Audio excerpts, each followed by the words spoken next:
Hi, my name's Julie. I've always loved the ocean, but many people falsely assume I don't anymore. Let me tell you why. And if you enjoyed the video, please like and subscribe. When I was 6 years old, my parents took me to Florida on a snorkeling trip. I was transfixed by the beauty of the shining blue waves and the wonder of the coral reefs bursting with aquatic life.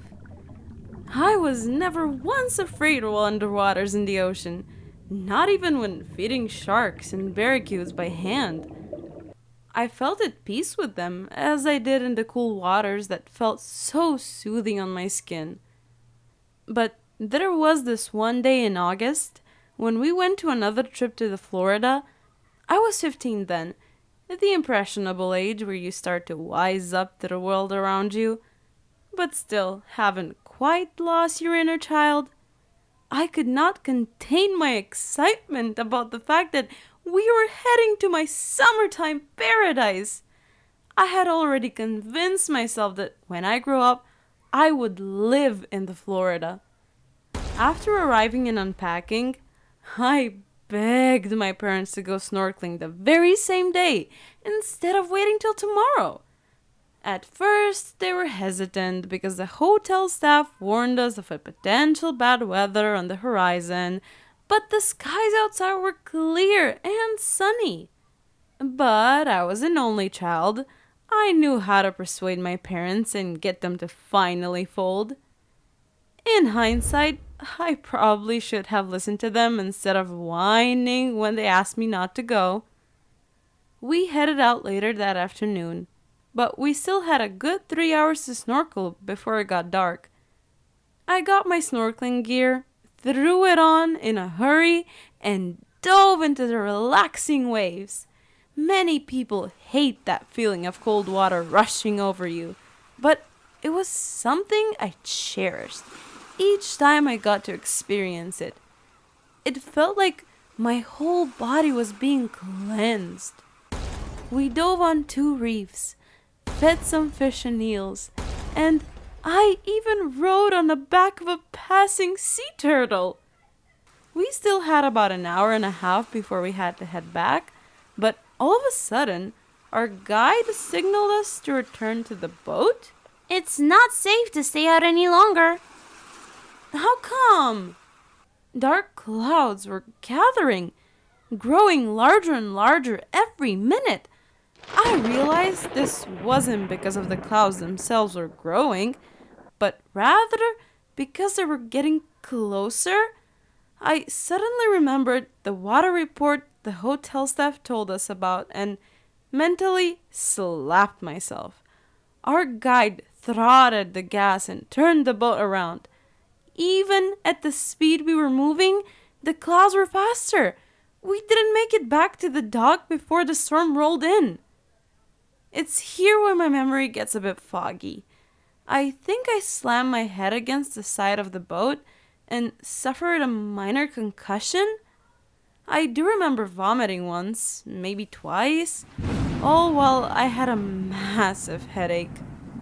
All I could see was the darkened sky and the rain pouring down on us. And unlike the waters of the ocean, it didn't feel relaxing in the slightest.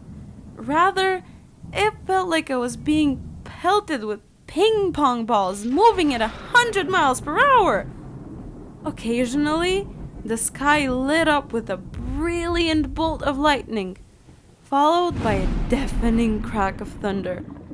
It was like Poseidon, the great god of the sea, had woken up on the wrong side of the bed. I held on to whatever I could. At one point, I nearly went over the side of the boat, but my mother grabbed me just in time. My dad was right next to our snorkeling guide, trying to help him steer through the messy conditions. At one point, a massive wave rocked our boat, and that's when my mother started to panic. She grabbed one of the inflatable life rafts and started to blow it up. Don't worry, we're almost at the dock. We're almost there. Suddenly, another wave slammed into the boat, and what happened next is still somewhat fuzzy to me. The cold feeling of seawater rushed over me, except this time I couldn't bring myself to breathe. I realized I had fallen off the boat, and the next second I was gasping for air. I heard my mother screaming for me, and I looked around for our boat but saw nothing. I did see the raft that my mother was blowing up, though. It must have gotten knocked off the boat like me. A few seconds later, I was drowning again. The water was so dark, I couldn't even see my hands as I tried to struggle back to the surface. Suddenly, I found myself on the raft. I clung to the ropes on its side for dear life, while the pounding of rain and thunder filled my ears. I suddenly realized, however, that the sound was getting quieter. I didn't quite understand why, and slipped into unconsciousness. I guess the concussion finally took effect.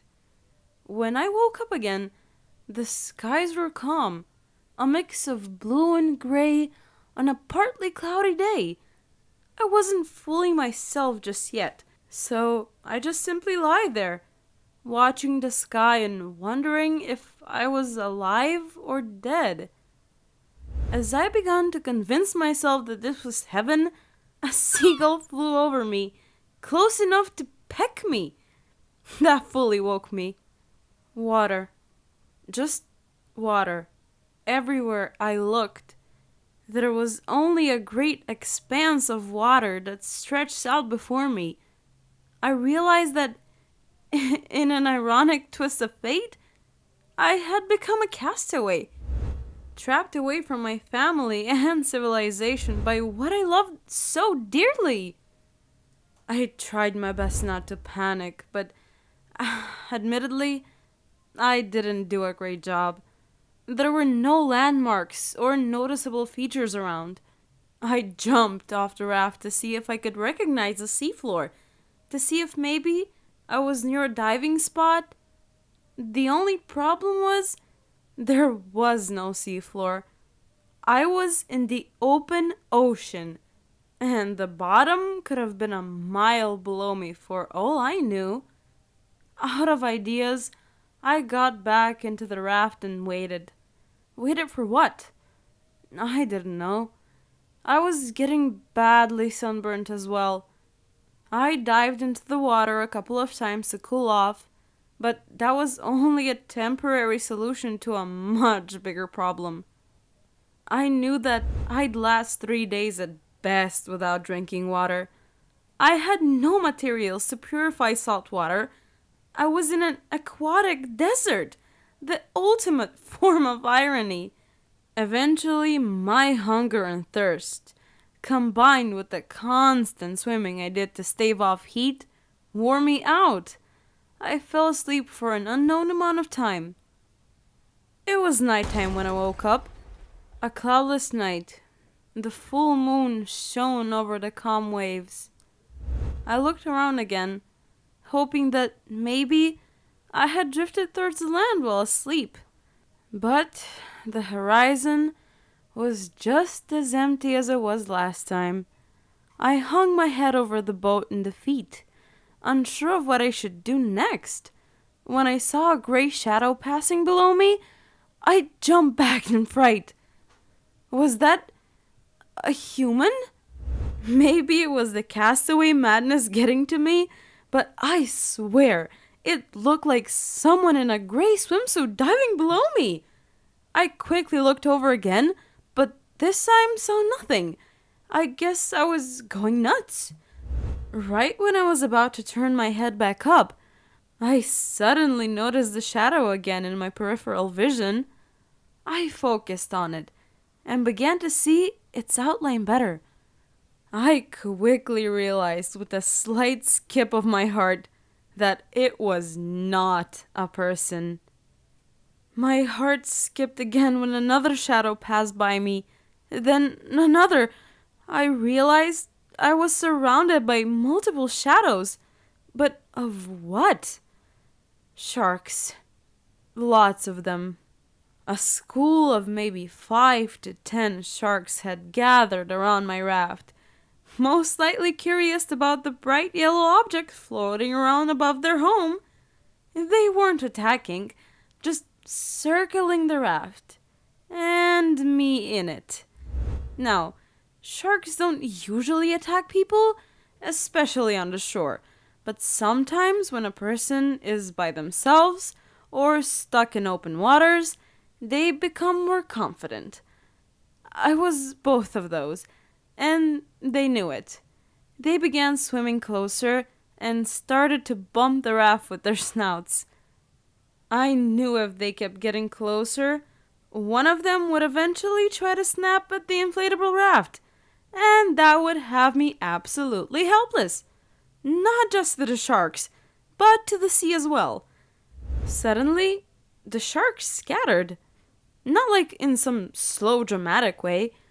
They were there 1 second and then fleeing in every direction the next second. I knew that was a big sign. The only two things that can spook a shark are killer whales, which are very rare for Florida waters, or a bigger shark. From seemingly nowhere, a 13-foot long shark appeared. It was almost as big as the raft itself. It began to circle me, just like the smaller sharks were, but clearly it was much hungrier and didn't seem to care that humans weren't a regular part of its diet plan. It swam right up to the raft's side and even peeked out of the water at me.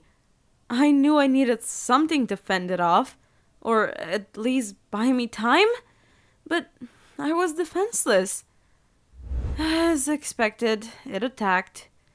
It lifted its head out of the water and bit the side of the raft. Thankfully, the bite wasn't sharp enough to deflate it, and the shark got one of the ropes snagged in its sharp teeth.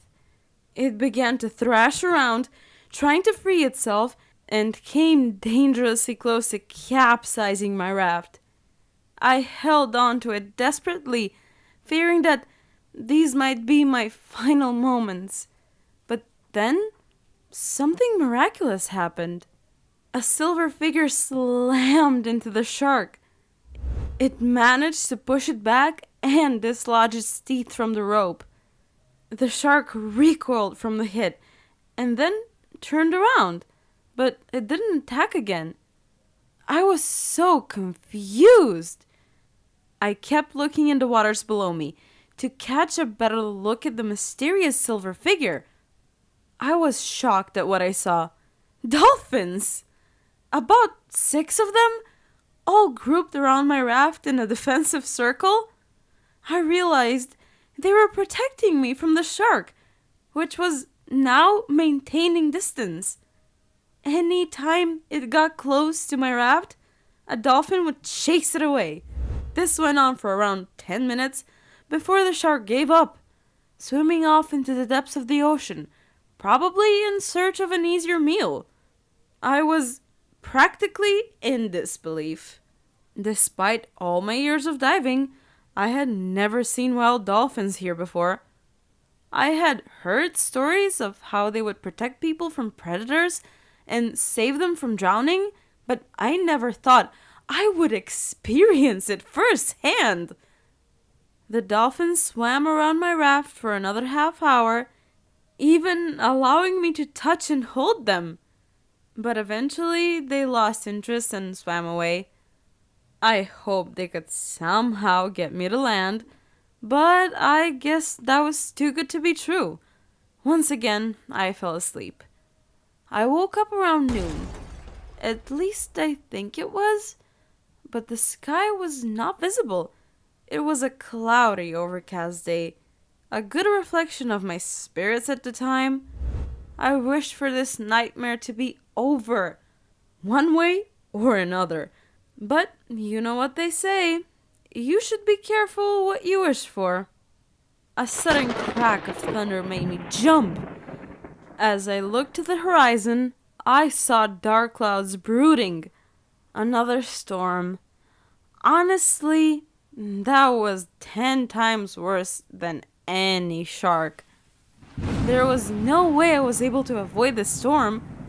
I grabbed whatever ropes I could off the raft and held on as the wind, waves, and rain picked up again like a reoccurring bad dream. Once again, I felt the violence of an angry ocean. The exact same feeling as last time, but I knew now I had no hope of escape. I could only wait for it to blow over, but who knows how long it would take. I held on despite it all. Held on to my one friend that stayed by me through all this. The raft. Suddenly, I heard a pop and a sharp hiss.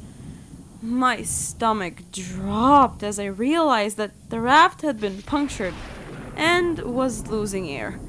I tried to keep the hole shut with my hand, but it was hardly any use. I saw a large wave heading towards me, and the next thing I knew, I was underwater again, at the mercy of a very unhappy sea.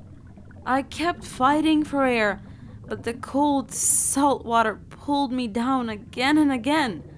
I frantically grabbed around for the raft, but it was gone, likely sunk to the bottom of the ocean by that point.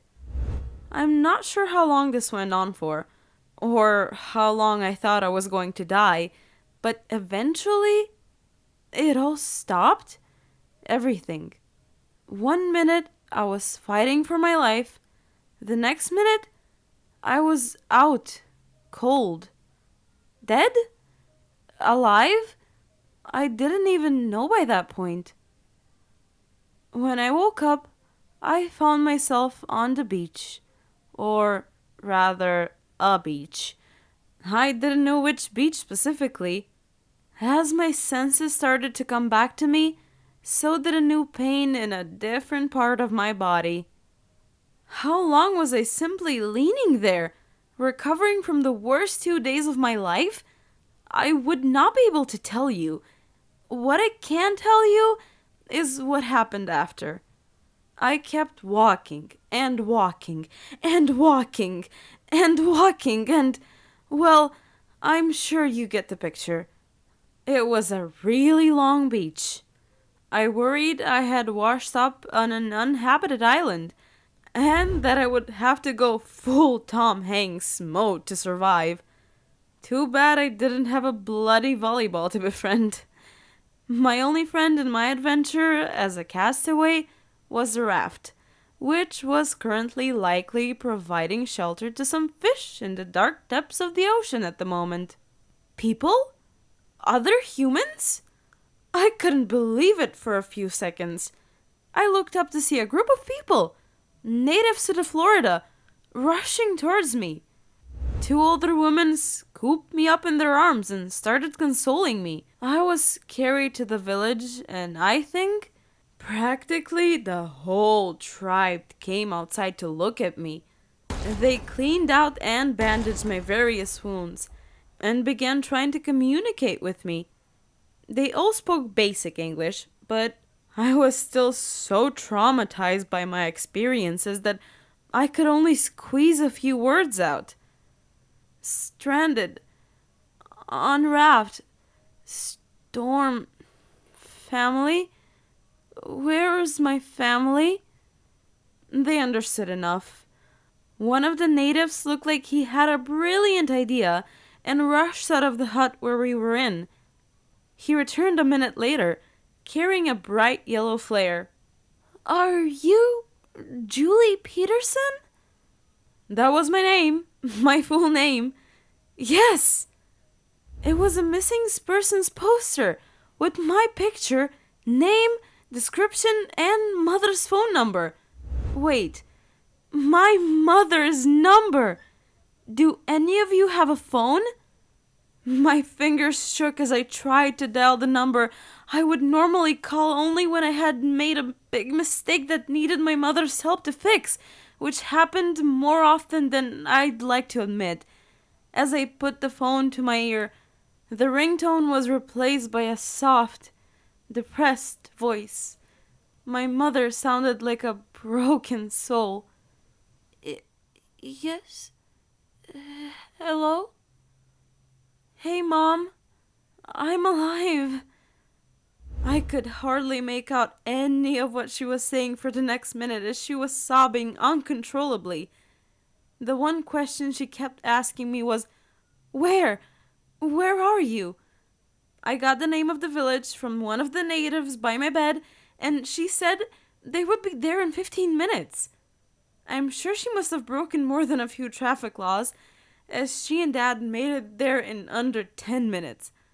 I had never been squeezed so tightly as when my mother first embraced me. Dad followed it up with a pat on the back and a "Good to have you back, sport." He usually only said that whenever I came back home after an angry outburst, and his eyes had the same apologetic look, along with some very manly tears. I became a celebrity in the local news for a short while.